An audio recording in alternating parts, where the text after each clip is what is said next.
In this classic frozen zombie apocalypse game, I wasn't sure where my opponent is going to place his army, so I just decided to put it in Australia, so even if my opponent's army wasn't accessible to me, then I just could capture it.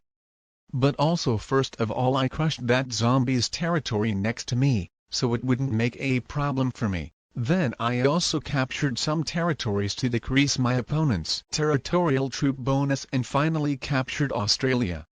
My opponent completely eliminated zombies when capturing a bunch of territories, and then he put his army on Siam, so all of my armies would be kinda blocked, and with that I couldn't recapture many territories.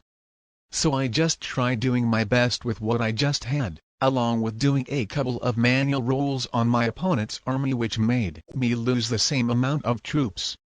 My opponent's turn came and he broke through all of my continents, and very luckily for him, losing no troops when crushing my 3 troops army on Brazil. Zombies then infected one of my opponent's territory and took a lot of his territories. I broke through my opponent's continents intending to guard South America, but my opponent won the 4 versus 3 attack manual rolls and successfully broke into it. Then we played it safe, just capturing a territory to stay with some smaller armies, as otherwise with us just ending up with the territories of one's zombies would have just simply wiped us out.